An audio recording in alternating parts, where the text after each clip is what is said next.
Hey guys, whistleblower here. Recently, Steven Crowder took a long hiatus from his show because of some bad complications from surgery. Apparently his lung collapsed or something. But don't feel too bad for him yet, because I'm here to tell you that everything went according to plan. Buckle up, because this one gets crazy. Steven Crowder is actually Amy Schumer.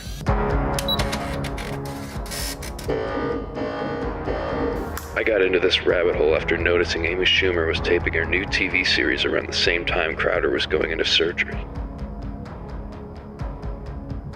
This proves that Chowder is surgically augmenting himself every time he goes on vacation to live his second life as Amy Schumer. Think about it. They use their rivalries with each other to make themselves more famous, playing both sides so they always win. And I already know what you're thinking. What about the time they were both on Fox News? I'm already 2 steps ahead of you. It's a classic Hollywood split frame trick. So now, the only question that remains is which came first, the Chowder or the Schumer? Or are they something different altogether? That's all for now. I'll see you guys in the next one. Whistleblower out.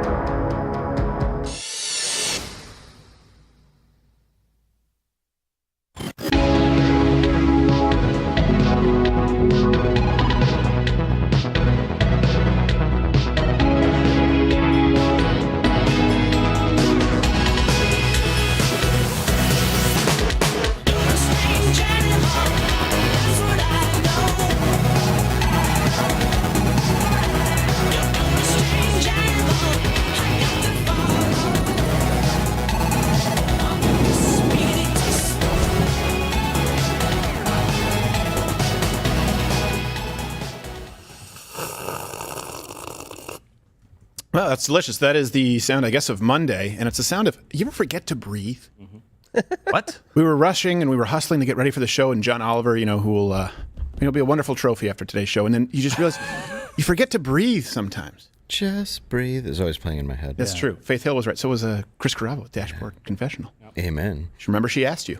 Remember to breathe. So, look, my first question to you is, will you start using Parler once Kanye buys it? That's what's happening today. But we had a whole segment ready to go on former Vice President Joe Biden being creepy with children, but more importantly, some things that people miss. But we'll move that to tomorrow because John Oliver is trending right now. And look, I say this without a hint of hyperbole. They're coming for your kids. There's a 26-minute segment making the case as to why it's a good thing for children to transition, for children to get on puberty blockers, and it's an attempt to gaslight you. We'll get it. We have so much to get. It gets a little bit wonky, but all references are available at loudwithcrowder.com. We want to leave no doubt as it relates to the empirical. Gerald, how are you? I am doing well. Good. My Irish got beat this weekend. And That's right. You went to Notre Dame. For it, unfortunately. Yeah. You spent all that time, and yet again, you were embarrassed. I made memories with my parents, mostly of me being angry, but I made them. Yes. Well, why don't you cry about it? He did. How was your He weekend? did. He called me and he did. I replenished after the stomach flu. I just sat and I had a mission of just eating. Yes. Well, that sounds more fun. No, well, there have been negative ramifications to that as well. I overshot it. I went to Luminati's Pizza in Chicago. Fantastic. Oh, really? So good. Yeah. I bet you he didn't. He went to a nice really family did. joint, Domino's. And not downtown, but Domino's. It's a There's this, I'll show you where the locals You wouldn't eat. know, It's Stephen. the Pizza Hut. I've got an inn. It's amazing. It's Little Caesars. Yes, Little Caesars. A nice Cesario. place. Homemade. Just ask for the Gerald. He'll take care of it. Show you the bathroom. No, I ate too much because I was trying to replenish, and it was like the Apollo 13 thing where I'm going like, oh my gosh, do I have to slingshot around the moon? Do I have to keep going in order to come back? And I overdid it. Oh. So here we are. And you know him, you love him. Fastest man on his feet, quickest wit in the West. Dave Landau. Ahoy. You have a better weekend than Gerald? I did. I was in Ohio. Oh, Yeah, that's where I was. a Midwestern I place. forgot. It was good. It was great. A lot of fun fans. A lot of good people. Yeah. And they love you. And Good. They love Gerald. That'll be fun where we'll now discuss the worst people among us here when we discuss not only John Oliver, but a few other things. So The people who agreed with John Oliver were not at the show. No, I No, can't no, imagine. no, thank God. No, they were in the ward. No, they were. Yeah. So I don't even know this. It's 2022, and women, because it's 2022, the year changes biology. Women are not the only ones anymore who can get pregnant. Now, if you think that a man getting pregnant is weird, if you think it's weird, you're a bigot. Can we skip to the good part? You've arrived at your destination.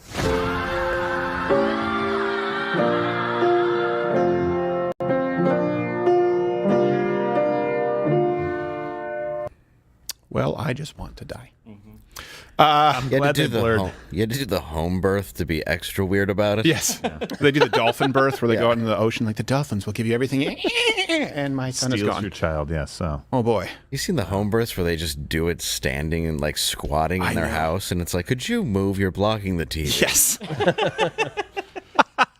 I want to end. I want to kill myself when I see how far we've gone, but I can't. I don't want to sully the good name of us. So, can someone bring me something at some point? Any way in which to terminate myself that doesn't sully the name of a good sponsor? That is not a Walther. We'll find Good something. point. Yes. Yeah, we need a good. Anything else?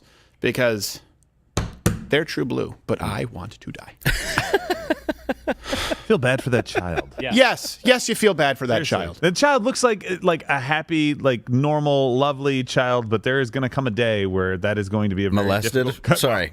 No, I'm just saying that's just going to be a really weird, hard position to be in. I love that we blurred the nipples, though. I know, I did too. I was like, oh, thank goodness. I didn't want to see that. And I'm going to be honest with you, it's because we don't really know the rules Yeah, on that. You have no idea. It's like, what do we blur? Let's just blur the nipples. all of it.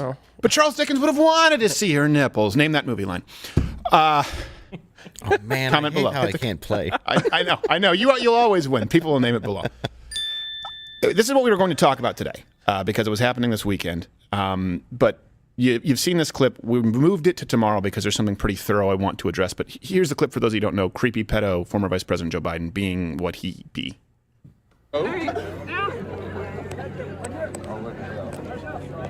Look at them. Now, very important thing I told my daughter and granddaughters, You. no serious guys till you're 30. Okay. Right? No what? No serious guys till you're 30. Keep that in mind. At least. So everyone's talking about how creepy it is, and of course, if you're a father who would let someone treat your daughter that way, you probably are. I mean, just you should give up your child to me. I would rather you give him to the male, the Z. I was going to say, can we pregnancy. go back to that Yes. palate cleanser? Yeah. But there's something there that is far more severe and I think far more impactful than just him lightly groping her. Comment below if you see what it is, because we're going to address it tomorrow. I think people are missing the macro picture there, which it's for the girls. This one's for the girls. Tomorrow's show is for the girls. There we go. Some of the I'll just okay. It's the advice. Spoiler alert.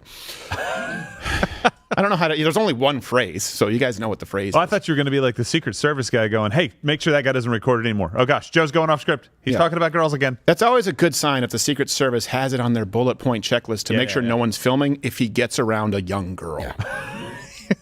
Get the camera. It's like for President Trump, they'd be like, let's keep him off of Twitter because they get with Joe Biden, like keep him away from children. Well, yeah, they're not even going for the grope. They're going for the phone. Yeah, exactly. Trump had a burner phone for Twitter. Yeah, exactly. Be using in the bathroom. They'll never find my cricket. Yeah. I have Boost. That Travis Barker really makes a good case. Now, is Boost still a thing? There's Amped and Boost. I have no idea. I don't even know where you get that. It used to be at the kiosk at the mall. Is that where it was? Remember? Yeah. They'd be like, you get all the same benefits except for speed, except for texting, except for calls. I always keep my head down and pretend I'm deaf because they try to talk to you. Yes. They're like, no, you're not a person. Yeah, exactly. When you walk through the mall and they go, hey, what? They go, why aren't you talking back to us? Because this isn't a street vendor in Iran, okay? This is not okay. Trying to go to Yankee Candle Store. I don't want to have a carnival barker. I'm already with having a bad hermit day. crabs and spider Marvel painted shells. Yeah. You seen those? The hermit crab exhibit where they have all the different painted shells? No. Oh, yeah. Yeah, it's great. You actually stopped and walked like, oh, this is cool. Oh, I've owned a few hermit crabs. Do you have She-Hulk? Yeah. What's better than bedazzled phone cases? Where it's like, let me see what kind of phone you have. It's like, no, bad touch. No. That's the guy filming Joe Biden with the girl. You just hear the crunching of the rhinestones. Falling off. Let me see if I can waste more of your money. Here, buy this one. Okay, so this one is in Gerald's wheelhouse. Again, before we get to John Oliver, it's going to be a pretty long rebuttal here today because I just wanted to focus. I was fired up this morning. A little bit. Before that, this is the Tampa Bay Buccaneers. Tampa Bay Buccaneers. The coach, Todd Bowles, set it up for me. So the Tampa Bay Buccaneers head coach, Todd Bowles, he's He's black. Oh, right? yeah. So he's a black head coach in the league, which there's not a whole lot of those, and he's being asked some questions by reporters after playing against another black head coach, Tomlin, in Pittsburgh. Yes, and then Lily? he gets white-splained by a female reporter. Yes. Oh, Have you seen this? I've never seen anything more patronizing. Yeah, It's really, you're gonna have to watch some of this through your fingers, but just keep in mind this is what the left believes, and occasionally it slips. Here it is. You and Mike Tomlin are two of the few black head coaches in the league. I wonder what your relationship is like with them and your thoughts on Steve Wilkes joining that fold. I have a very good relationship with Tomlin. We don't look at what color we are when we coach against each other. We just know each other. I have a lot of very good white friends that coach in this league as well, and I don't think it's a big deal as far as us being coaching against each other. I think it's normal. Listen to the follow-up from another reporter. Do a good job. Hopefully he does it. And we coach ball. We don't look at color. But you also understand that representation matters too, right? And that when young aspiring coaches or even football players, your merit doesn't mean anything. That looks like them, maybe grew up like them. That has to mean something. Well, when you say you see you guys and look like them and grow up like them, it means that we're oddballs to begin with. And I think the minute you guys stop making a big deal about it, everybody else will as well. Let me try. What she should have said was she was talking about white splaining. She's going, you do realize that representation matters. Right. Like as a black, they hired you because you were black. It's like, let me try and put this in ways you can maybe you can understand. Hey, you know, man, you were hired because you're black, right? Because the coach and not coach's representation. Do you agree? And what he really wanted to say was, bitch.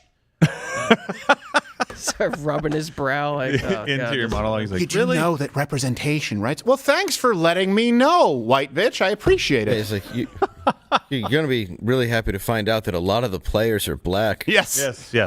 Well, that's what they say. They're like, oh, the ownership's just keeping black coaches out because they don't like black people. I'm like, have you looked at the roster? Yeah. There's a lot of people on that roster that are not white, and that's perfectly fine with them. Yeah, it's like you think that Larry Bird called the Bill Laimbeer. That's it. Yeah. He used to talk mad trash, Larry Bird, and black guys loved it. They were like, oh, he was hard to guard just because he would talk all this trash. Oh, so did Bill Laimbeer. Yeah, part of the Bad Boys. They're just a complete. You just talk about how rich his dad was and piss people off. Can we acknowledge genetics as it relates to, as it relates racially when it comes to athleticism? Like the better black people tend to be very good at a lot of these sports. It's a meritocracy. Look, exactly. Dominicans seem to be way better at baseball than anybody. Yeah, well, that's often because they're like dad places them in a closet and beats them for weeks on end. Well, hey, whatever 21, works. Yeah, they're 21. They're in a 2 for 20 slump. You mean the Tiger Woods strategy? Yes. You do understand that representation matters. And this is going to bring us into the John Oliver thing. It is largely white women, unfortunately, white women who are pushing this crap. What happened to take a back seat and listen to black women? Because when it relates to trans issues, as it relates to sports issues, guess what? They don't share the same opinion as a lot of white women. That is everything that is wrong with America, is what she just said. Yes, he's one of 3 black head coaches in the league right now, or there's 2 at least, and I think she had mentioned somebody else joining the fold. I think he got another head coaching job. 3, and you just told the guy who should care about this the most what he should think about it. Right. He told you, like, I kind of feel like you guys are making a big deal out of something that we don't really think a whole lot about. And you're like, oh, no. You're not in any position to understand what this means for somebody. He's like, I'm the black head coach in the NFL. I'm the only person in the room that can understand what it means to be here. And you're telling me I don't? Yeah. Dude, I've met black head coaches, and I like the NFL, and I didn't even know that statistic until just now when she brought it up. Right. Well, here's I never the thing. thought about it. We have a new Harvard-Harris poll shows that only 6% of Americans said that race relations were a priority issue. And it's usually a priority issue with suburban white women. Yes. They make up 5.9% of the 6%. Yes. I don't know how you get out of this if it's, hey, if you're colorblind, it's racist. And so everything has to be about race. What I hated about that clip, though, she's talking down to him. Yeah, like the tone in her voice, just, you do realize that this matters. It's like, no, I don't. I make a lot of money because I worked really hard to be here. You do realize that racial representation is like, oh, hold on, can you repeat that? I'm sorry, master. I didn't quite understand. What was that you gonna read, man? Oh, yes, sir. No, sir. Yeah. She's like, he just starts soft shoeing. Yeah. It's like, is this better for you, bitch? Yes. It's better for you. You want me to start reciting lines from the help? Oh, whoa. I would just love for a guy to do that because that's what he's thinking. Oh, of course. On this bitch. Well, I just love that he holds his head, which is the best F you. He's just like, oh. He's like, I just said it. Yes. I just answered his question. And let me just point out, he did it very calmly, but he's like, and you said you guys and those people and grew up like them. Did you hear yourself say that?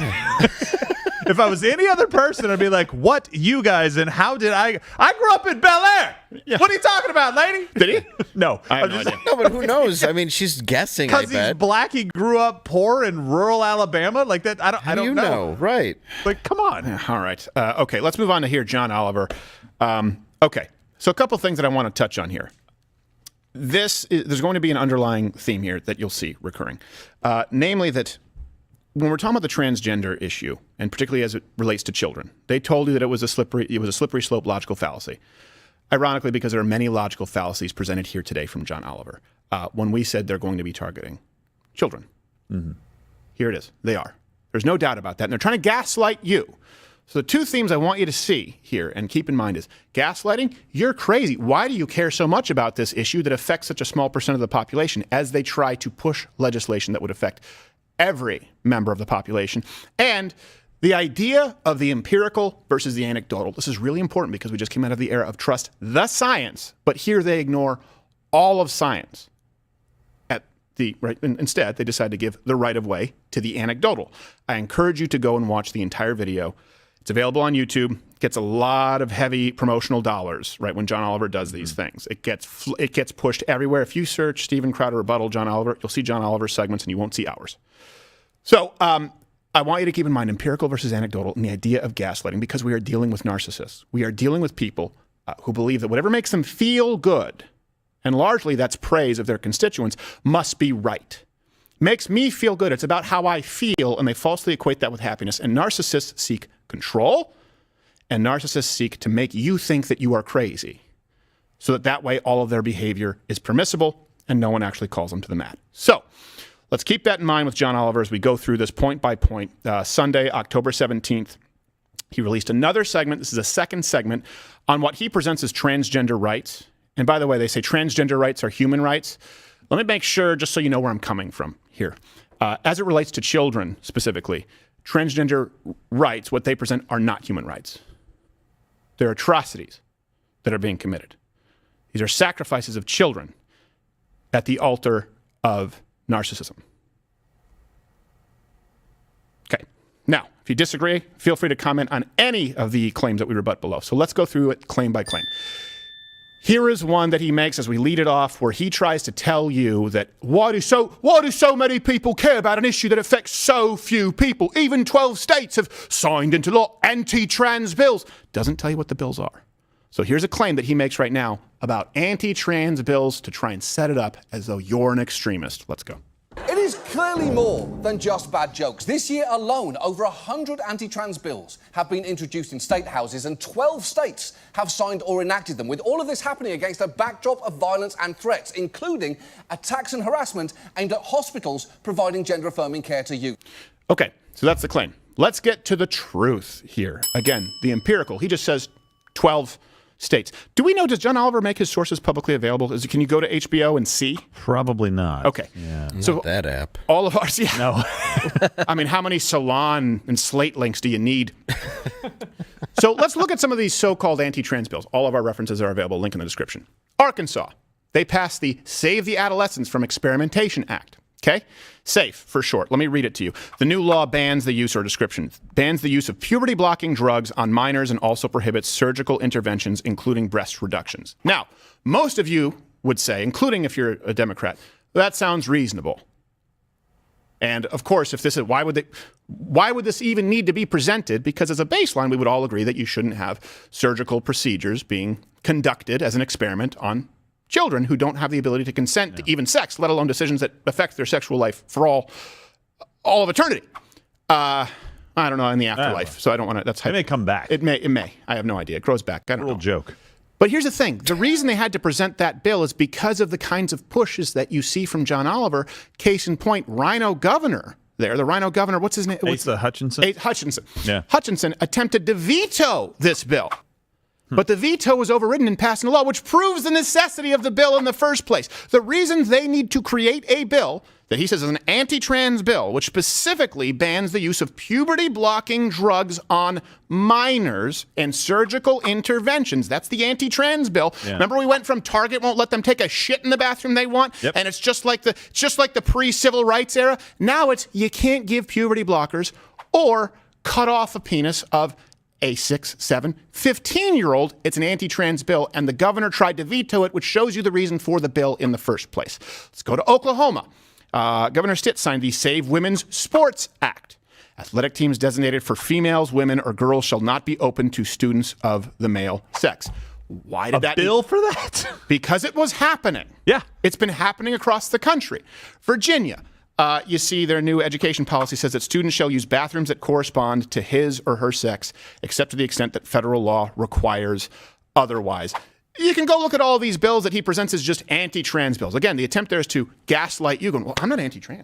Because you're not I don't hate, hold on a second, I wouldn't support those bills because you probably believe that it's banning trans people from public forums. These are very specific bills that were required precisely because of the kind of push that John Oliver makes. By the way, it's a live show here Monday through Thursday, 10 a.m. Eastern. No idea how long we'll be on YouTube, especially this. This is the third rail, so tune in, hit the button there. Yeah. Nothing will make me more happy than all of you going over to Rumble or Mug Club. And one of the things, look at every one of the common thread through each one of those things, playing sports, school restrooms, right? These are people who are kids. Right. We're not talking about adults here doing this stuff in their 30s or 40s or 50s and making this kind of a decision in their life. We're talking about a 10-year-old coming to their parents and saying, I identify this way, and wanting to use a different bathroom and wanting to play on a different sports team. These are kids that they're experimenting with, and they're actively saying that this is a good, healthy, productive actively thing. Promoting it and trying to shut down any debate before it happens. So here's a case in point. The next claim. He goes on to accuse conservatives of demagoguing and sort of appealing to emotion. And then John Oliver immediately uses, and I mean uses, exploits a child to appeal to your emotion in the absence of the empirical. Let's also remember that it's not actually the left talking about trans rights non-stop. It's Republicans who see an advantage in demagoguing this issue. And to ignore them doing that is to allow them to have real calamitous impact on people's lives.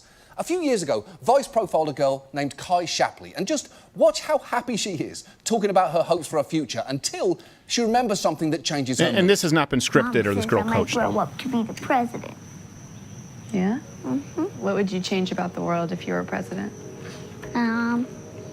Let trans people be free and go to the bathroom they want to go to. Are you able to use the girls' bathroom at school? No. And now they just put security guards for the bathroom security or whatever. Oh, I hate that. That is brutal. It is so dark, it's genuinely hard to watch. Let me change one thing here before we get to the truth. Well, I do agree with that part. Yes, it is very, Yeah. Let me change one thing before we get to the truth here. Ask that child about anything else regarding policy if they were president, and would you take it seriously? Of course not. But you're supposed to take it seriously when this, I believe, boy who's transitioned to a girl at that age says, I would make it so that we could use any bathroom we want. And John Oliver takes it as legitimate.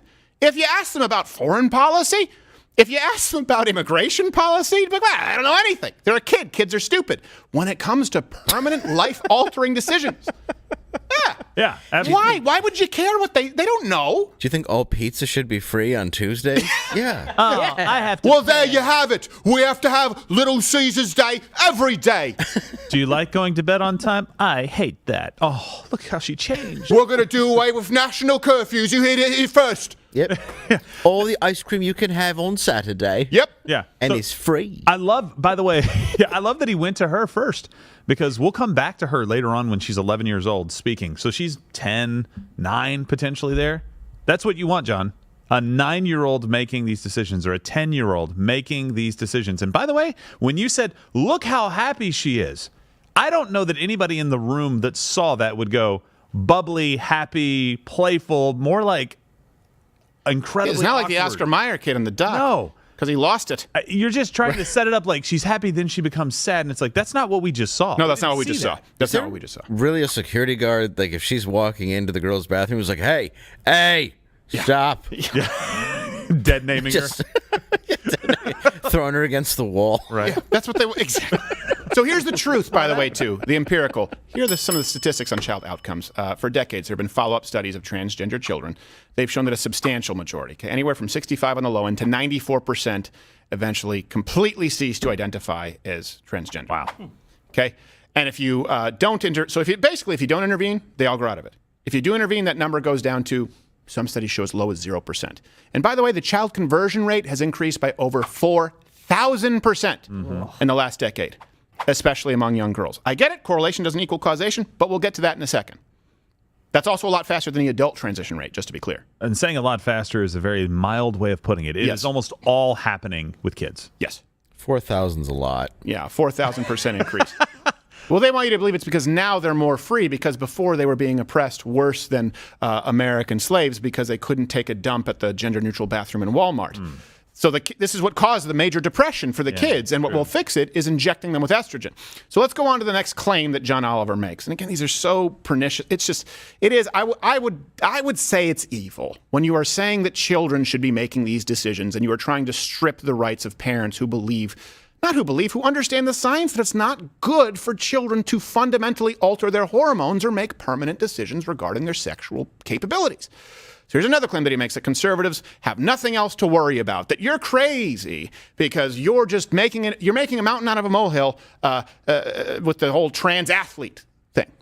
18 states have passed laws aimed at protecting youth sports. And South Dakota Governor Kristi Noem even made her state's bill a centerpiece of a campaign ad. Now, Governor Noem has a bill that will give South Dakota the strongest law in the nation protecting female sports. Okay, if you time traveled here from the past and the first thing you saw was this ad, you would think two things. One, wow, the campaign centers around youth sports. I guess literally every other problem in America has been solved. And two, she is not pulling off that cowboy hat.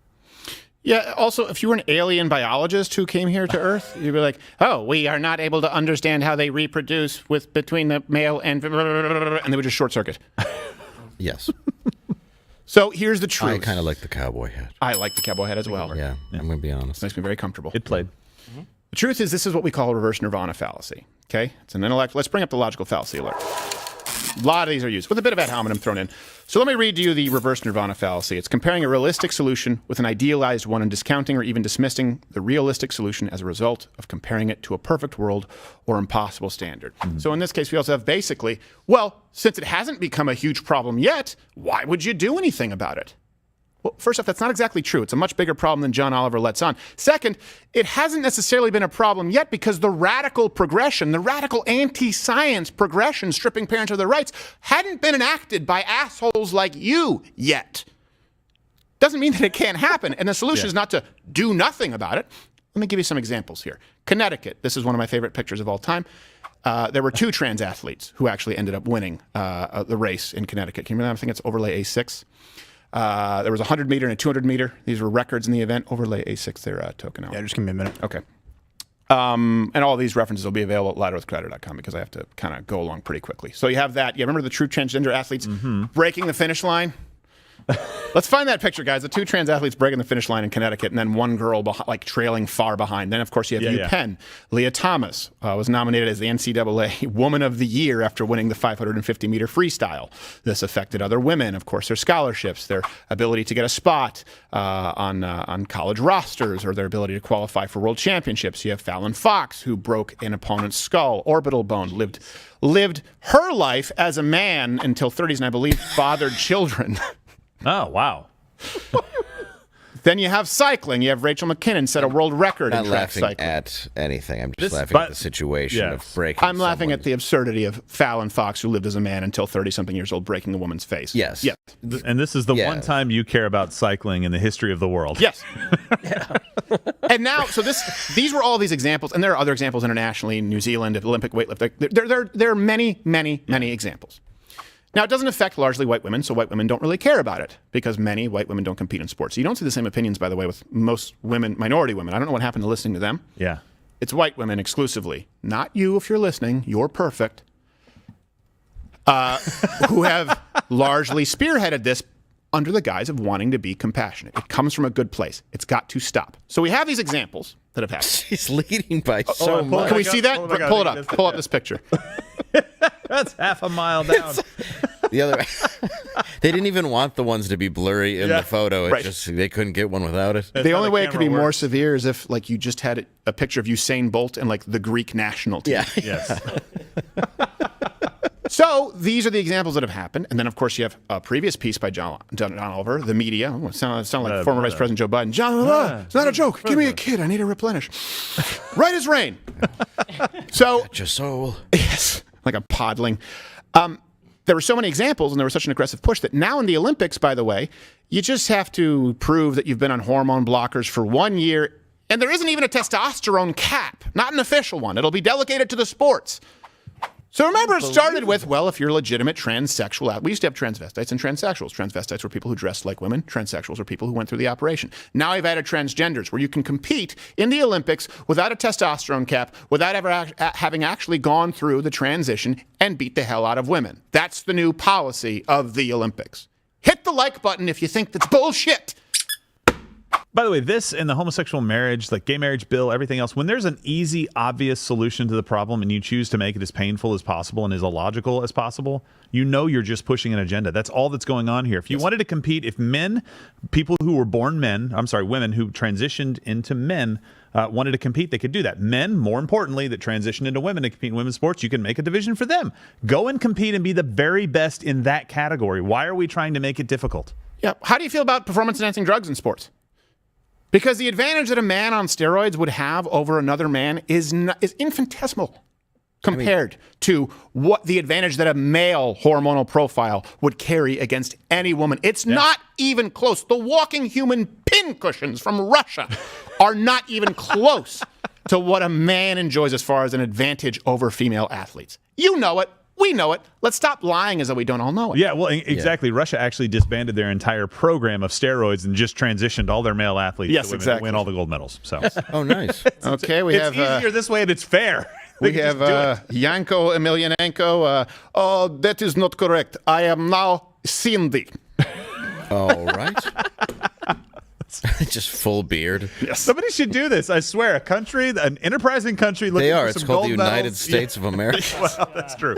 That's true. They should just do it. Be like, all right, we own all records now. I would say I am for performance-enhancing drugs in sports, though. It really made baseball a lot of fun. In non-contact sports. Yeah. How about this? How about in full contact sports?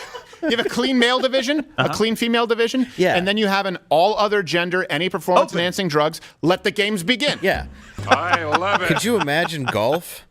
Just the rage. They're wearing a golf skirt. They have to blur 6 inches beneath it. Yeah. And he lines up for the putt and gets tangled in his cock there. Yes, That's a little bit. That's tough when that happens. She's taking home the trophy. It's a set of balls. Yes. Of course, we know that our athletes are allowed one piece of athletic tape.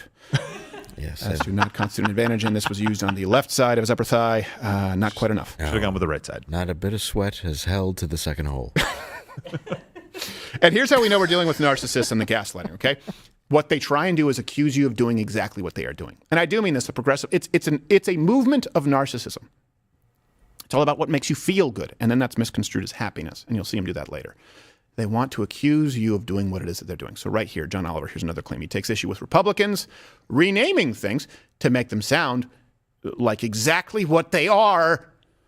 Branding the discussion of trans issues under the umbrella of radical gender theory. And he tweeted out that conservatives should start using the phrase trans stripper in lieu of drag queen. It has a more lurid set of connotations and shifts the debate to sexualization. And sure, anything can have a more lurid and sexual set of connotations if you just rename it. Okay, so a couple things. Here's the truth. Again, they're gaslighting you by changing language. This is what they do. They say you want to change language, like mostly peaceful protests.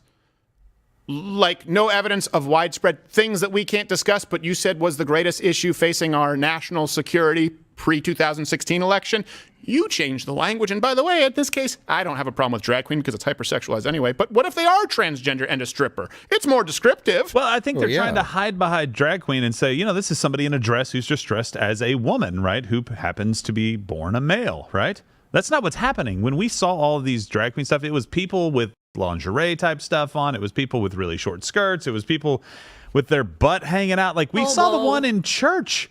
They were doing this in church, and the girl comes walking down the aisle. I use that term loosely. And you could see, you wouldn't have a normal born this way woman dressed like that in church and feel like the seat wasn't getting hot. Right. No, and you're right. They could be a stripper. They're probably not literally a queen. Right. That's a good example. Yeah. Although actually you can technically buy, I think you can buy a small piece of land in Scotland and you're a lord. Is that true? Really? I know it because I'm a lord. Oh. Can you show me where? I got it as a gift. Lord Landau. I own 1 square foot of land in Scotland. So I am a lord, but I don't believe that those drag trans strippers are queens. Now, that's one thing I will say. I cannot fully substantiate it. Not on your land. No. Well, certainly not. They're not allowed. No. I believe in property rights. So let's move on to another claim. There's so much to get to here today. And by the way, share if you can. That's what helps with these algorithms on YouTube, and they do not want you to see this. The John Oliver video will be thrust into every single person's timeline, whether you want it or not. And of course, it's not even age restricted because that's the goal. So another claim that he makes is, and what they try and do is take one example and say, this is your entire argument. So John Oliver goes on to cite one, and from what I understand, albeit flawed study about the role of peer pressure increasing the rates of, sort of childhood transitioning, but tries to make it seem as though that's the only study or the only empirical evidence that we have, even though it's not true, but this is how he presents it. The rise in kids identifying as trans is due to social contagion, that it's just a mass delusion, a trendy fad that is rapidly spreading among young people. Schreier sometimes dresses her argument up by using the term rapid onset gender dysphoria, which is total horseshit. It comes from a study published by a researcher in 2018 hypothesizing that some kids identify as trans due to peer pressure. But it's worth you knowing that study was based on a survey of parents, not actual trans kids, and it targeted parents from organisations dedicated to opposing trans ideology, which is instantly disqualifying. Okay, so before I move on to the truth of addressing that, they're accusing you of what they do, saying, which is total bullshit, the description of rapid onset gender dysphoria. How could you change? How could you add to gender dysphoria? Well, hold on a second. What happened from the DSM-4 to the DSM-5? Gender dysphoria was classified as a disorder in which someone believes that they are born to the wrong sex, wrong gender.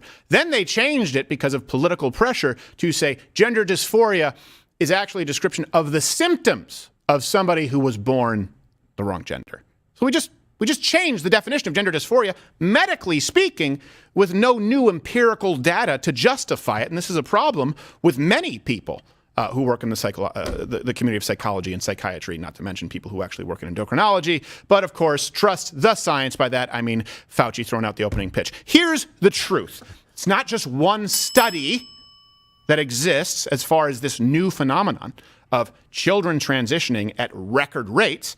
You've seen a dramatic increase in surgeries. The sex reassignment market in the United States right now is valued at $1.9 billion in the United States alone. It's expected to grow about 11.23% per year. From 2019 to 2020, a 15% increase in chest surgeries for trans males. By the way, that outpaces almost, and I say almost just because I'm not entirely sure, I haven't had time this morning, I'm willing to bet all other elective cosmetic surgeries. Yeah. Well, and even when, I know we don't love this guy all the time, but sometimes he makes a point that we actually go, oh, that's lucid. Thank Bill you. Maher. No, not you, Dave.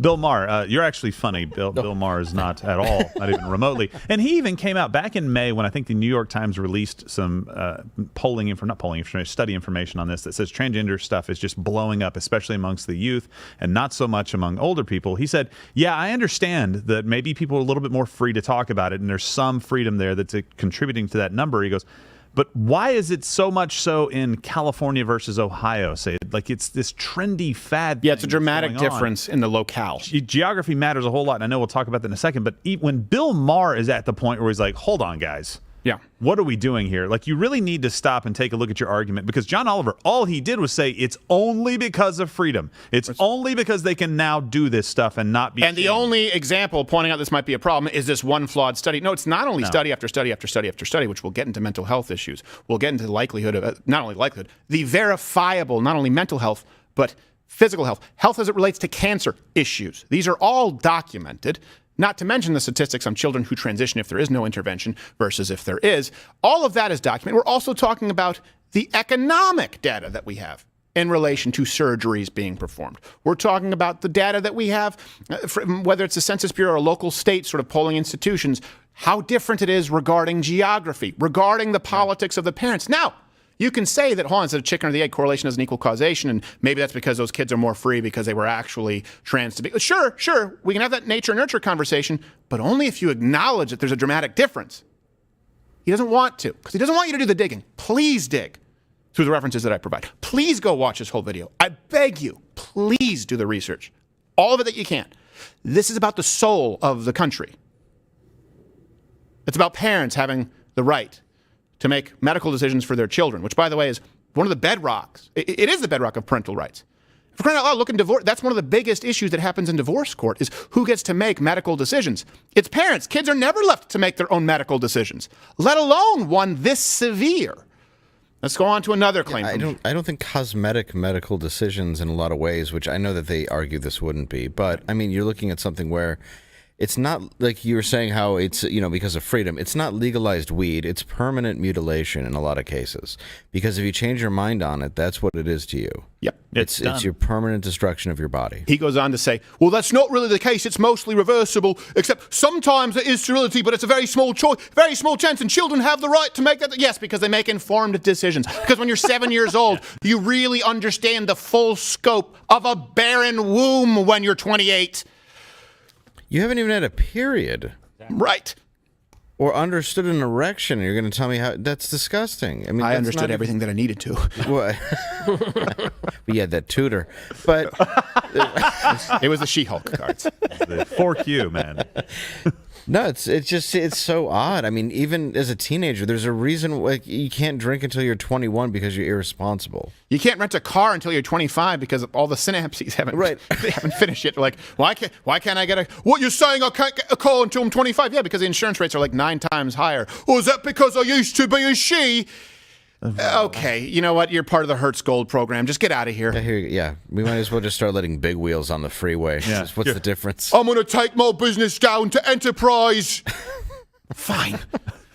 So here's another claim that he makes that people merely exploring their gender identity as though that's all it is.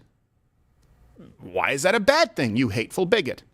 And to the extent that some young people are just exploring their gender identity, how exactly is that a bad thing? Who the are they hurting? Themselves? Yep.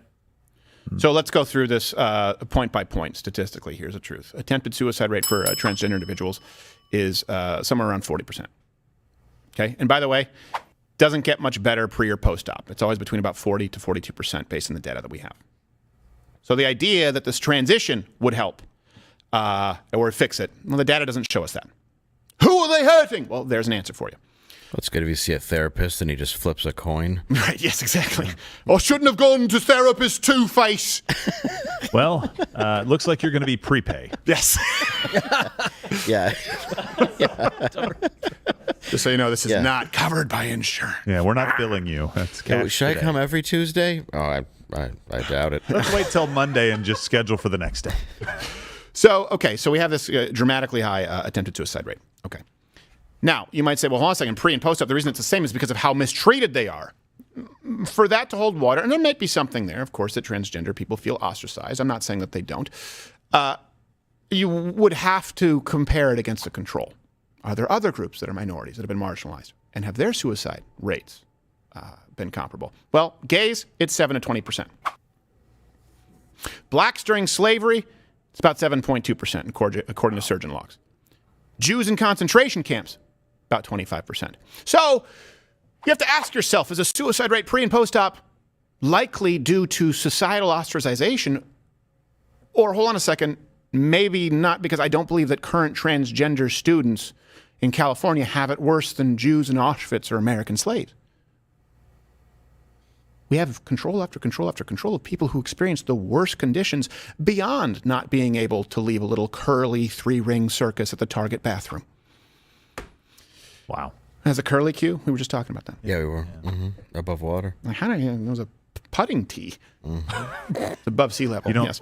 Above use the tee to putt, but I understand. I appreciate the effort. Above water.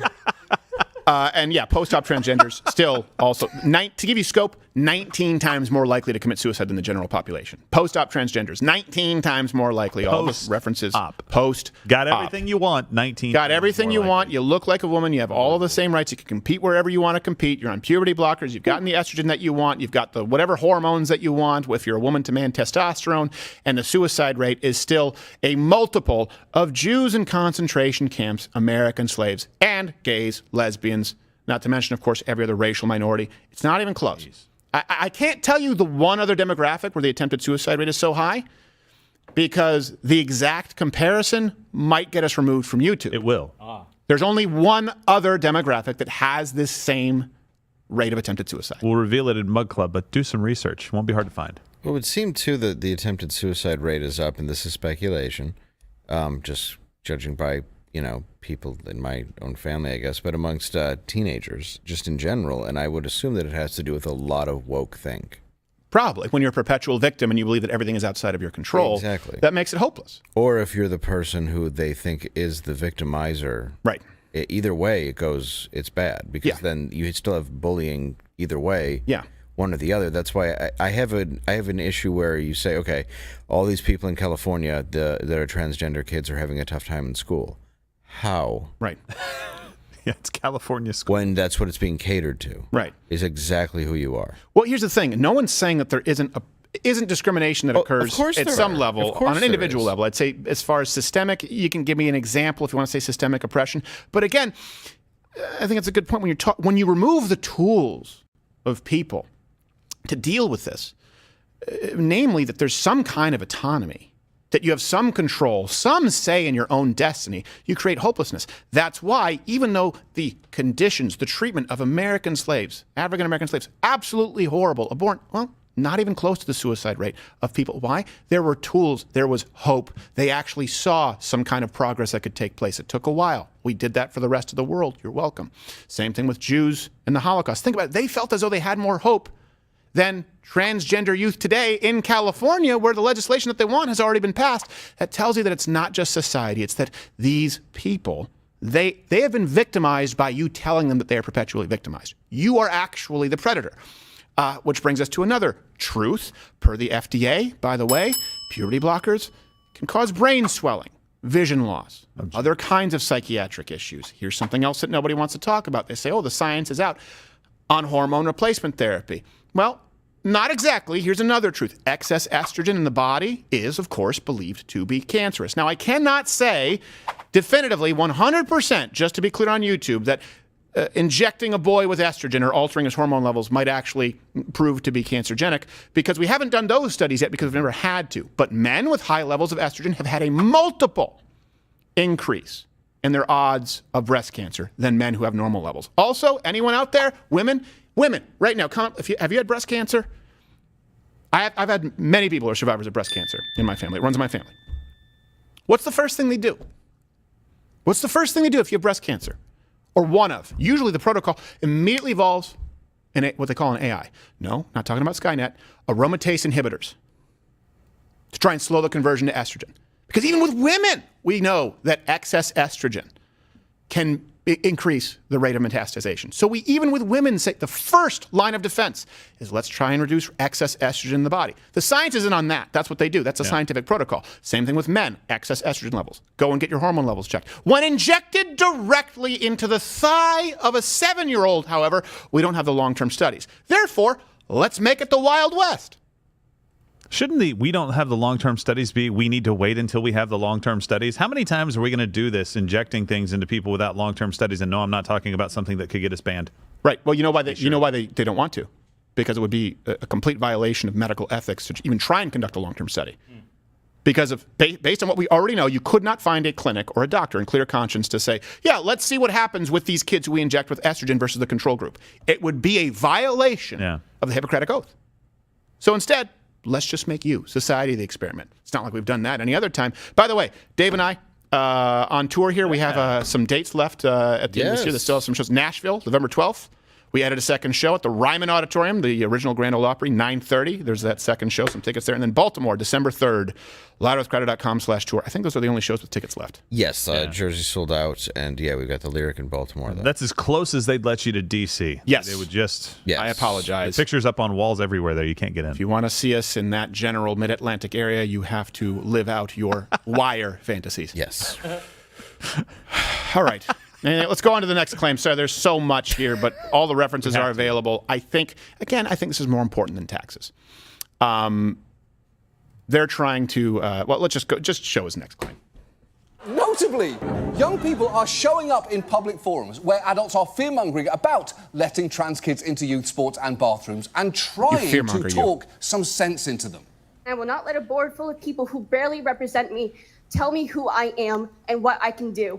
Grow up and fix your behavior. The leader of the My Chemical Romance fan club. I'm not worried about a trans person harassing me. I'm worried about if I'm going to fail Spanish in my next class. You will. I have used these bathrooms repeatedly alongside trans people and have never once felt threatened. Well, look at you. The adults in those rooms just got humiliated by teenagers, as we all know, the most brutal form of humiliation that there is. Wow, he's walking human clickbait.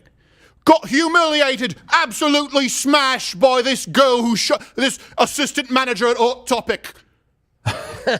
Is he watching a different clip than we were? Nobody owned anybody in that clip. They just said, no, it's not a problem. And I'm like, okay, thanks. You're fear-mongering. Here are some anecdotal examples of largely white women who don't care, who don't compete in sports, who don't really have a dog in this fight. Oh, you just got owned.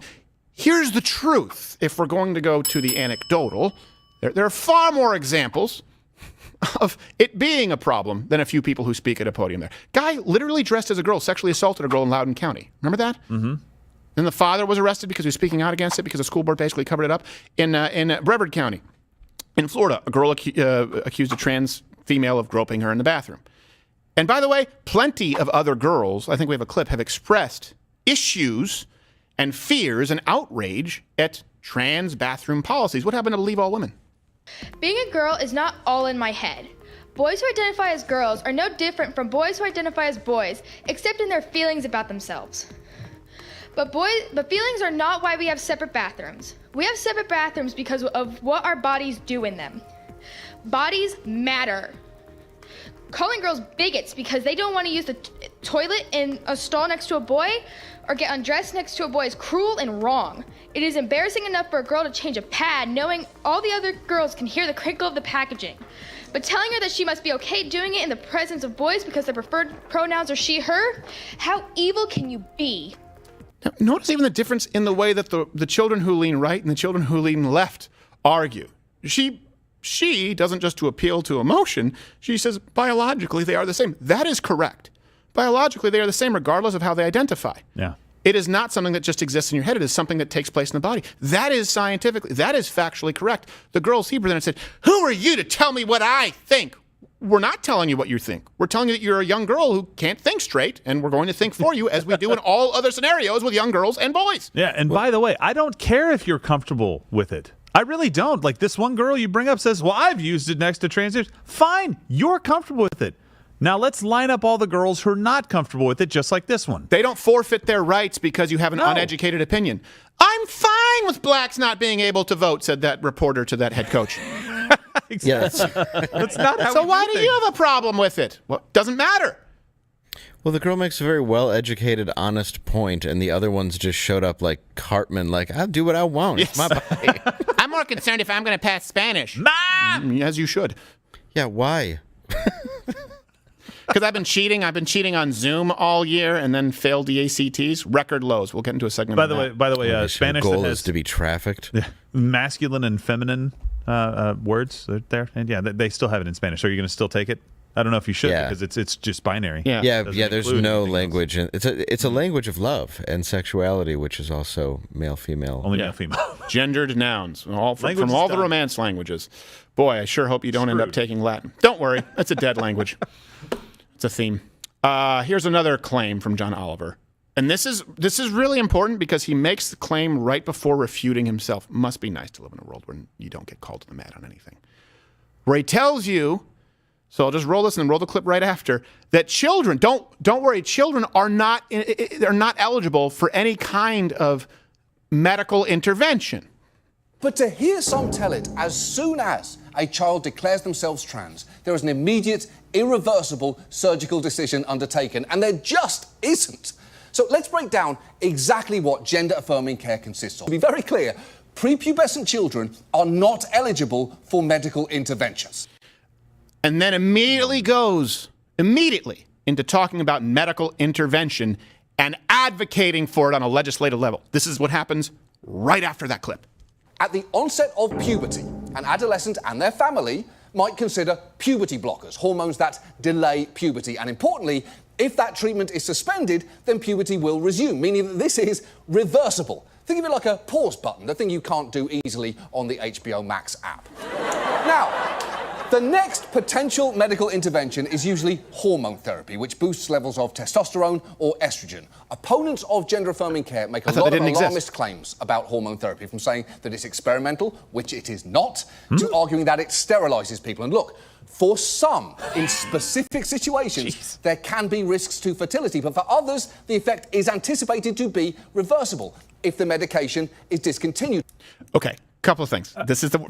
He acknowledges that there doesn't give you the actual severity of it. Right, he says, experimental, which it's not. Hold on a second. Birth control isn't considered experimental. Is it for 9-year-olds? That's the shit he's pulling here.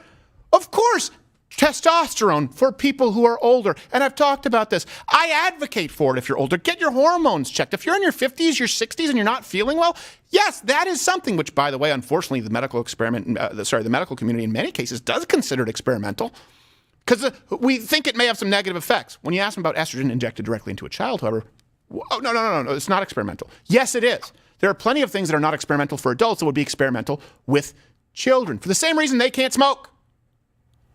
For the same reason they can't consent to sex with an adult.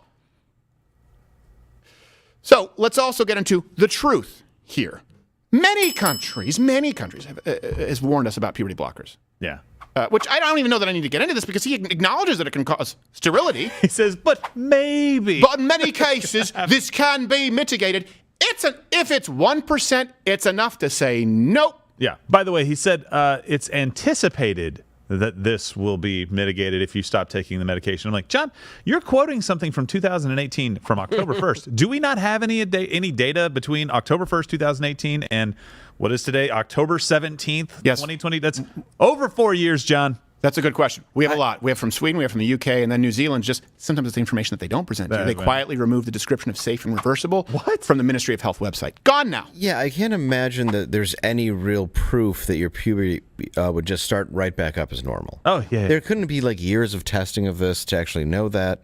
I just can't imagine, like, even if so, could you prove that it was the exact thing that it was supposed to be? I don't think that's possible. No, it's exactly. In the absence of what would be a natural process, you couldn't. You can't necessarily know what outcomes are part of your manipulation. Right. There's no way. Yes. Jeff Goldblum knew this. Yeah, he told me. There it is. Now, also, you should note, this is the problem with the propaganda that comes from the left, is you have the John Olivers there. They spout this nonsense. And then I did, and you can go to loudwithcrowder.com/mugclub. One of the advantages is everything that's been banned from YouTube to the tune of hundreds of millions of views is available there. And I did a segment where I went undercover at a Vermont town hall where they were showing us how to get our young children on puberty blockers and I believe how to use Medicaid for it. Yeah. When we released that video on YouTube and we actually refuted the idea that they're completely reversible without any health ramifications, which I cannot address here because, of course, that got us into trouble. They removed it. So that's no longer available. This is at a public town hall, mind you. They were telling you how to get your children on puberty, on hidden camera. You can go watch it on Mug Club. Just can't see it on YouTube. So the facts are not allowed. The science is not allowed. John Oliver's opinions and the anecdotal is allowed. that changes perceptions, that changes culture, that changes policy, and it's a deadly outcome. Yeah. All right. Let's go on to another claim from him. This is another thing where it's just, again, an appeal to emotional fallacy, where he says, no kids are just casually dropping in to get surgery, you bigot. Some teens may be eligible, for instance, for top surgery or chest masculinization. I thought none of them were. Medical intervention. Not What happened? only is that pretty rare, it, like all of this, would only happen after a team of medical professionals discussed all of its risks and benefits with their patient and their patient's parent or guardian, all of whom would have to sign off. No kid is casually dropping into an operating room because they just decided to get their uterus removed with the impulsive recklessness normally associated with getting bangs. Yeah, a board of medical professionals like this. That's a huge bitch. You think that person's going to be unbiased? Who has openly said that they want to be more aggressive in interventional therapies? That's the first female 5-star general you're talking about. Yes. They didn't even say woman. They said female. 4-star, which is a biological term. And then, but remember, you were a bigot if you said, hold on a second, I think you're the one changing gender and sex. We used to use them interchangeably. Oh, you don't know the difference between sex and gender? Well, apparently the former vice president, Kamala Harris, and the entire DNC and Rachel Levine doesn't as well, because they refer to Rachel Levine as the first female, not woman. You bigot. Why would you try and change words? All right. I'm a little pissed off at Knowles for the way that he categorized this. And this is what led to John Oliver's jumping off point, saying, you can just walk in and let's get this woman right into surgery. And I'm like, you kind of made it easy for him, Michael. I know the point you were trying to make, but you didn't make it in a way that made a whole lot of sense. What really is going on here is he's saying, you guys will get together and you will come up with this. Okay, so we just talked about the medical professionals being pressured by their own agencies to make sure that they offer gender-affirming care. Otherwise, there could be some ramifications down the line. They didn't say that, but eventually that's what happens, right? Right. Parents, they're getting together with parents and doctors to make the decision. Okay, you mean the same parents that you're saying if you don't do gender-affirming care that you could possibly lose your children, that is happening in places around the country right now? People are talking about that as being bigoted and hateful, and reason enough for the state to come into your home and start to do an investigation of why you won't let your 14-year-old transition? How about Johns Hopkins being suspended on social media because they said that they wouldn't be performing this care? Yeah. Let's not even get to the suspensions, just the Twitter, Facebook, YouTube mob going after what was a respected medical institution yesterday. Now they're just a bunch of quacks today believing that penises are a thing. Yeah, you've got two groups of people that are being bludgeoned into going along with this, and that's the triumvirate. The person who's making this decision and these two other groups that can't speak out against it for fear of being ostracized from their job or losing their kids. Those are the people, John, that you're saying will get together and make an informed, rational decision? Right. And by the way, it's also a straw man because here's the truth. From 2019 to 2021, these are statistics from children ages 13 to 17 from Reuters. There were 56 genital surgeries, 776 mastectomies. Jeez. It's pretty damn significant. And then I don't know if this is another claim from, I think John Oliver, right, where he says that the state shouldn't be intervening. And this is where it comes to, why do you want to kill children? All of us here, we want to kill children. That's the only reason we could present the arguments or the thought processes that we do. Thought processes that we do. We don't care about children. We want to kill them by saying, maybe don't put children under the age of, really, children, period, on puberty blockers. Perform sex reassignment surgery. Unnecessary vanity surgery that a kid doesn't really want. Right. I mean, you want to affirm You're a child. that. You meant to say, I'm a child murderer. Yeah. Yes. Yeah. Well, what did I say? One does. Boy, that was wordy. I know. We're all child murderers because killers, we believe that you shouldn't mutilate them. And I do mean mutilate. Here's the difference. It's only considered mutilation if the child regrets it, and we silence the people who regret it, which is a growing contingency. Mm-hmm. Otherwise, it's reassignment surgery. So here's another claim that he makes. States shouldn't intervene because transitioning children saves lives. And there it is. And the very notion that the state would suddenly interfere in any of this is understandably infuriating for both trans kids and their parents. Yes, you hate state interference, you socialist in prick. Arkansas, where legislators were banning, among other things, hormone therapy for young people. Describe what it did for her son, who suffered from severe depression before transitioning. I'd say like a month to 2 months in, I started seeing that kid come out of his shell, talk to us more, laugh. What did that feel like as a mom? It was like, that's it.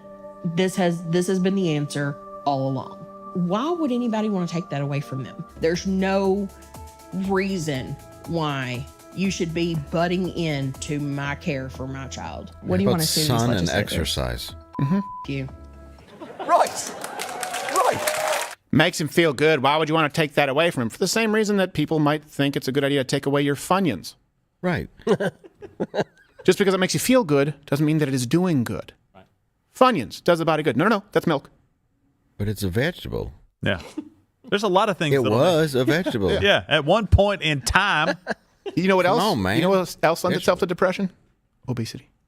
Oh. Obesity, not only as far as your endorphins, but it also becomes a vicious cycle. People know this as it relates to your insulin resistance, as it actually affects your hormones. And yes, because a lot of people actually understand this, men who are often very fat will suffer from low testosterone, high estrogen, because if you look at where estrogen converts, so I was going to say the conversion of testosterone to estrogen actually happens in the presence of fat, adipose tissue. In other words, there are a lot of reasons that a child may be depressed. She has decided it is because my child is the wrong gender, and F you, and she is the pinnacle of parenthood. And health. Yeah, and I hate to say this. I have no idea what's going on in this situation. I'm leaning towards what I'm saying being true, but there are a lot of things that can make kids upset. My son wants to drink milk like it's going out of style, but if he does, he'll end up throwing up, or he'll end up not being able to sleep well. His stomach will hurt.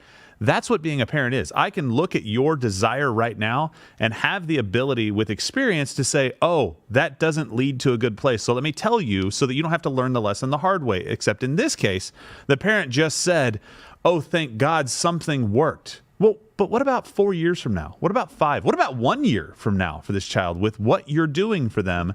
Helping them in this moment, you're taking the short, easy way out instead of saying, hey, long term, I've looked it up. The studies are terrible for this. It's a 40% suicide rate. Empirically, she's wrong. John Oliver's wrong. Yeah.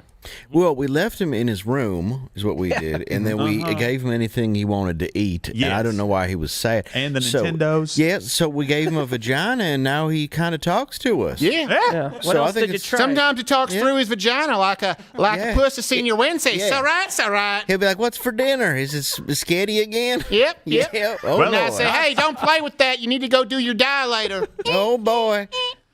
Tonight's sure you gonna be wedge the hole Golden back open. Corral. And just to be clear, I feel bad for these children. Yes. I have a problem with the parents, and I have a problem with John Oliver, and I have a problem with the people who perpetuate this, and I have a problem with, the suburban female voters who don't stand up to your friends in your circle. This is the reason it's happening. Men understand that it's not good, particularly as it relates to sports, and black women and Latino women do not support this.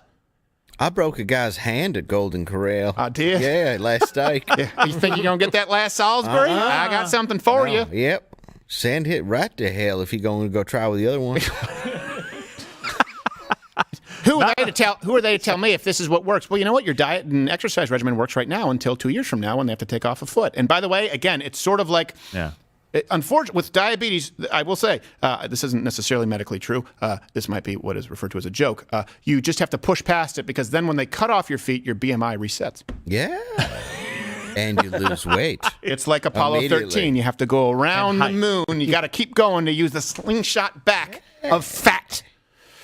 Hit the like button, by the way, if you're tired of this coming out from John Oliver.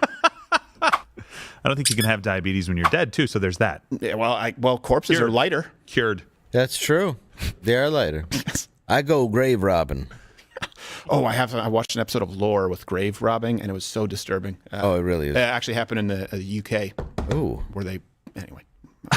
Sounds sexy. Unrelated, but it's, I'll It's talk how about I it get in a my month. jewelry. Yes. That's how I get the pearls. All right, here's another claim that he tries to make again to guilt you, John Oliver, is if you stop kids from transitioning, you are the one, not the lady there who maybe is actually making horrible medical decisions that could negatively affect her child for the rest of the child's life. You're the one who's responsible for suicidal ideation. A survey of around 28,000 trans people found that of those who wanted hormone therapy and didn't receive it, 58% reported suicidal thoughts in a given year, which is why the three major professional associations of child and adolescent doctors, psychologists and psychiatrists have endorsed gender-affirming care and condemned efforts to deny it. Okay, so a couple things here. Let me get to a truth for you, and this is tough. We have to sort of piecemeal this. Why? Because we have some data on transgender youth. We don't have the long-term data on transgender youth. Again, we talked about that reverse nirvana fallacy. It's because no one thought we had to study this because it wasn't this kind of an issue. So, trans youth are about 3 times more likely to attempt suicide than non-trans youth. Okay. We don't have the long-term suicide rates from transgender youth post-operation because there is no data from that yet. Nothing reliable that I've seen. But we have 3 times more likely transgender youth. And then we have the fact that overall, throughout their lifetime post-op, transgenders are 19 times more likely to commit suicide than the general population. By the way, one of those stats comes from Harvard. You can check out all the references. I highly encourage that you do. The data is overwhelming here. Sure, you can say maybe a subset, the science is out, and even then I would argue no, but the totality of it is completely irrefutable. It's why they don't address it. It's almost entirely anecdotal from John Oliver. I just lost my pen. You just threw it to the other side of your head. That man's mad with his pen clicker. I thought someone threw it at you. I was like, what happened? Wow. That looked like a direct hit. It was good. Direct hit.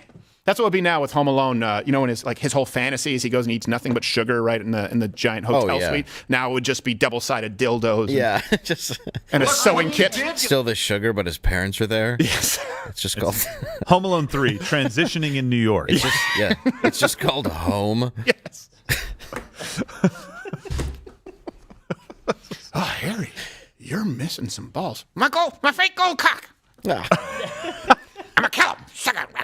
All right, that's that kid. We're gonna break in and have consensual sex with him. Yes. I don't think he can do that, Harry. What are you talking about? He can choose to remove his donager when he's 6 years old, but he can. The point is, it's a slippery slope. It is. It's dark. Now, next claim from John Oliver is that he says people, and this is something because there's a huge contingency, and again, we don't really have all of the data on this because it hasn't all been studied. But every time we follow up on new studies, for example, when people would say that there was evidence of different brains, in transgender individuals, I can't remember which study it was, and there was a Swedish study, I believe it was the REBUTTAL study, that when they finally actually looked at it and did a control group of people and checked their brains, they actually did MRIs and checked the sort of the I don't know if it was. I know they checked the actual frontal lobe portion of the brain. Maybe someone can grab it. Gray matter. They wanted to see what was changed or what was different with people who claim to be transgender. They found that the changes, when they followed up, only occurred after cross-sex hormone replacement therapy. This was a study that was cited for a very long time. They said, well, hold on a second. We didn't actually study them before they underwent the hormone replacement therapy. Let's create a new study with a larger sample group. I believe it was a Swedish REBUTTAL study. I can't remember which one. I'm going by rote here. It's a while ago. I said, okay, so we're going to look at their brains first. The changes occur after we administer hormones, which if you understand the relationship between hormones and neurotransmitters, some people argue that they're almost one and the same in some instances. So we don't have data on everything, but the data on people who are detransitioning as it comes out is alarming. It's a very large percentage of them, particularly children who transition. So he tries to cut that off at the pass and silence people who have detransitioned, saying the only reason that they have, like that lady with the black coach, the Buccaneers, saying you do understand that black people need representation to a black man. They're trying to say, right here, John Oliver, to the women and men who've detransitioned, you do know the only reason you're doing that is because of social stigma, right? Here he is doing that bullshit. And you may have seen or heard from a small subset of people who detransitioned, but it is worth knowing such cases are rare and highly individualized. Studies show an average of just 2% of people who transition express regret, and that the vast majority of those who have opted to detransition did so not because of changes in their gender identity, but due to external factors such as stigma and lack of social support. Okay. Remember we talked about if you don't intervene with children, the vast majority of them grow out of it, but if you do, almost none of them do? It's really hard to study that, as the point that you made with puberty blockers. You don't know what puberty would have looked like without them, even if you even if you stop them. Right. You can't know. It's impossible. And by the way, something that is sort of anecdotal here, but it's interesting, and I would love to see a comparison. You see it with a lot of people who compete in combat sports, particularly wrestlers, who have to cut weight. I had friends who were wrestlers, and what happened, one of them was on dialysis because they would have to cut weight. You go into college your freshman year, you have to wrestle, let's say, at 182, and then you graduate, you still have to keep your spot at 182, and they're consistently wringing out their organs, and some of them actually don't go through puberty because of the damage that causes to their endocrine system. So imagine how much more severe it would be.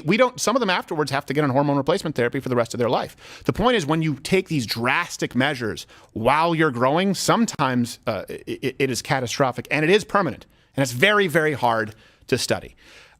He also, by the way, goes on to criticize these detransitioners and uses what is he has an example here. Let's just show. I don't know the next clip. There's so many here. Bear with me. It's more bullshit. I could keep reading you stats and studies. I do, after all, love doing that. Or I could just let you watch this boy talk about what it felt like to have someone actually see him for who he was. Dylan explained how as early as 4th grade he'd had confusing feelings that stretched on until his teenage years. I really wanted to cut my hair, like really bad. And so when I did that, that felt really good. And then I held the door for somebody and they said, "Thank you, sir." And I was like, oh yeah, that, yeah, that. This little thing? Little thing. That sir put words to how I was feeling and I was like, oh yeah, that felt nice. Yeah, that's incredible. No, it's not. That's not incredible. Kind of rude. Sir, that felt good. This should be the basis of our medical community. That young Jake Paul lookalike with thicker eyebrows said, it felt good to be called sir. Who are you to say otherwise? A doctor. Yeah. Not me, but I'm saying hypothetically if I was a doctor. Right, You know, yeah. yes. There's Picture a lot of lab things coat. that don't feel good. I could present facts and evidence, and you know I love to. Actually, I don't, because you don't do it. You've been quoting from one study saying there's no new information since 2018. But instead, here's a young transgender individual who says he likes being called sir. Must be true. Oh, yeah, no, that's better than empirical data. No, it's just going back to the original argument, the emotion. At a saying, food court. Yes. Exactly. Is this young man at an Auntie Anne's saying that he likes holding dolls? He's going to Lids now to get a baseball Yes. cap. Done. There's nothing else to see here. Off to Spencer's to get condoms for his invisible cock. And one of those plasma orbs. I love those plasma orbs, you cheeky plasma orb. What? Yeah. You know what would have been like the more balanced approach to this is to have somebody who's transitioned on and say, well, how do you feel now? What happened to listen to all trans? Yeah, exactly. They're only Where are doing it those because of people? peer pressure, as opposed to kids who are transitioning first because, oh, it felt really good. They said, sir. Okay, doesn't matter. It doesn't matter if it felt really good. This is conflating the idea of what feels good in the moment with happiness. They're not the same thing. Not at all. They're not the same thing. Guess what? You may be married. You love your wife. She's fantastic. It would feel really, really good for you in the moment to cheat on your wife with a Dallas Cowboys cheerleader. Doesn't mean that it's going to lead to happiness. Yeah. It's going to lead to a miserable life. It's going to lead to guilt. It's going to lead to calamity. Just because it feels good doesn't mean it's right. You're dealing with narcissists. You are dealing with narcissists, and what they seek is control, like the Meghan Markle, like the Amber Heard. It's an entire party, an entire ideological wing of those people. Gaslight you to gain control, accuse you of doing what it is that they are doing, and discount any information or people who might question whatever their truth is. That's why they use words. That's why they use phrases like speak my truth. It's silly. It's nonsensical. Have you ever tried to break that down, that phrase? Speaking my truth? Those words don't fit in that order in that sentence. Well, that's just because it's a lie. Yes, exactly. It used to be called a lie. Yeah, We've changed it. And now it's just, well, that was my truth. Ah, Oh, yes. Okay. It's true well, I to wish I me. could talk my way out of a DUI with that. here's my truth. Oh, You're no. going to be in jail. Right. Your Honor, my truth was I was sober and did not hit a pedestrian. Yes. You are free to go. Oh, no. I understand where you're coming from. My truth is that's always nothing more than club soda with a lime. Yeah, exactly. Your Honor, I identify as trans. Yeah. Oh, sir, please. It's like, right this way. It's like you just put on the invisibility cloak. Yeah. Whoa, hold on a second. Who's on trial here? I can't even see you anymore. You're free to go. It was a man. Worked for Caitlyn Jenner. Yes. How many hit and runs? 19? All references available at louderbetter.com. Here's another claim, which, by the way, it refutes the earlier claim that he was trying to make about trans individuals, right, if they're being ostracized by society. He was talking about how much more likely they're to be depressed or attempt suicide. So it's kind of a half rebutting of his own claim, but if you watch it, he tries to sort of BS his way out of it, where he says that trans people aren't any more susceptible to depression than most people. While opponents of trans rights will say that these kids are either a menace or brainwashed, their defenders will often gravitate towards the same sad statistics that I've shown you tonight of depression and suicide. And while that is understandable on one level, it's the most devastating harm that can be inflicted by these bills, it's clearly not the whole story, which is that when supported, trans kids can experience full, vibrant lives because trans people are not by default unhappier or more prone to suffering than everyone else. That is something that we are putting on them. This is what, and notice, by the way, this is also something Dave made a good point earlier about puberty and not being able to study something when it's occurring in the absence of the natural process. Yeah. Okay, so you have, here's what we know. Trans children far more likely to experience depression, far more likely to attempt suicide or have suicidal ideation. Then we know that transgender adults, even post-op, 19 times more likely. The trick they pull is transgender children, right? They're more happy after they transition because they now go into a new study group. They're no longer children. So it's a delayed effect. It's a fuse that's lit. And then you say, well, hold on a second. They're really depressed right now before transition. Most of them are happier after transition. What happens when they're older than 18 years old? We don't have that data. If you look at that data in tandem, guess what? It gets worse. It doesn't get any better. But they're no longer a child. So you can have maybe a 1, 2, 3, 5-year honeymoon period where they feel really good. And then they become one of those detransitioners who John Oliver completely discounts. By the way, as it relates to depression, 44%. Transgender people suffer from clinical depression. That's compared to the United States. In general, about 8.4%. That's what we call statistically significant. Well, and to call them a menace for that? That's the part that I don't get. He just put that on people that are compassionate about that. It's like, you think that we think that they're a menace because they're suicidal and depressed? No, it would be the complete opposite. Right. The complete You're opposite. the menace, John, and people like you that won't dig deeply into what's going on with these kids and just uses them as a prop for your ideology. Yeah. That's who the menace is in this situation. Yeah. Look in the mirror. It has to. Mr. Wilson. He's just dangling from the porch. Just doused in kerosene. But that's like, he just throws that at it. It's like you have no clip that says anybody called them a menace. Right. Not one person said they were a menace. No. This is what you're not afforded the benefit of the doubt. You just want to kill transgender youth. Hey, you know what? I don't want to put my son or daughter in a shallow, cancerous grave. That's why. I want to leave this world a better place for my daughter, my young son, than it was before I came here. And I don't think that the way to do that is to inject them full of hormones. And most people don't. Most doctors don't. I get that you're going to apply pressure and leverage, and that's what's really evil with this. Try and exclude people, exclude the voices, exclude doctors who say this is actually medically, it's empirically a bad thing to do. You're just hateful. How can you call that progress? All right, let's move on to the final claim here from his clip. I encourage you to go watch his whole thing. We about covered it all. That children should be able to do whatever makes them happy. And again, this is through line, the anecdotal versus empirical, and gaslighting you. This is narcissism. All the kids we've seen tonight shouldn't need to be activists. They should get to dress how they want, go to the right bathroom for them, and play the sports they want to play. We are working toward the goal of every trans kid knowing that they are loved, valued, and indispensable as Dolly Parton-loving, weird pet-owning, freaking dope individuals. And never, ever going back to a point where anyone feels that if they appear on TV, they have to hide behind a f***ing plant. So this is what they do. They conflate love with full-fledged support for any decision that a child makes. If my kid can't eat exclusively Pop-Tarts, does that mean I don't love them? It makes them happy. Your kid needs to be parented. He needs to learn to be part of a society. He needs to know how it works. He doesn't need a friend who lets him do whatever they want. Exactly. It's unbelievable to think that that's a good idea. And to think, and again, that combined with the empirical evidence that we have as it relates to these medical decisions, what we know is bad. We don't know everything, but almost all of what we know is bad.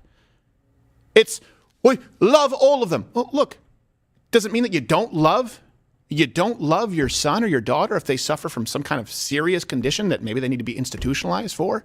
Does it mean you don't love your son if your son becomes addicted, develops a chemical dependency, and you send them to rehab? He's going to be mad at you. He feels good doing it in that moment. And you're going to say, are you comparing trans people to drug addicts?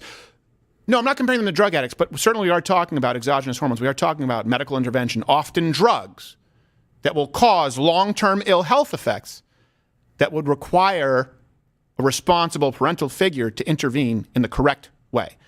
None of that has to do with not loving your children. Don't be gaslit into believing you're crazy or that you're not compassionate. And why, by the way, is the personal happiness, meaning that fleeting feeling of what feels good, why is that the virtue to trump all other virtues at this point in time? I don't know when that happened. We weren't raised with that as kids. My dad would say, don't do that. Now it's, but I like doing it. Yeah, but it's wrong. Yeah. Oh, okay. But it feels good. It's wrong.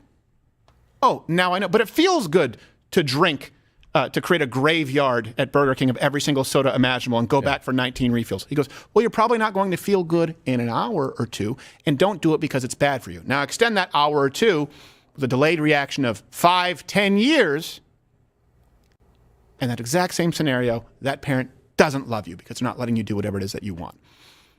Again, something else really important we see throughout this entire segment. In order to make you believe that you are not compassionate, in order to make you believe that you're a bad person for holding your opinions, which is what they always do, you're racist, you're sexist, you're homophobic, you hate women. And in this case, you hate women because you believe they shouldn't be at a biological disadvantage at their own sports. It's the gaslighting that takes place. And then we bring it back to, and what we really should do is what feels good. That is classic narcissism. It is a way to manipulate you, to silence anyone who doesn't agree with them. Why? To lay it all at the altar of self-worship, the sacrifice to what makes me feel good in the moment. There's a reason legislation has had to exist across the country. This is for the soul of our country. The idea that men and women are fundamentally interchangeable, and the idea that parental rights are a thing, that's as important as it gets. Thank you. I think I'm going to make use of this. Hit the like button, hit share. We're going to go to Mug Club YouTube. I hope you enjoyed it. I know you didn't. Piss off.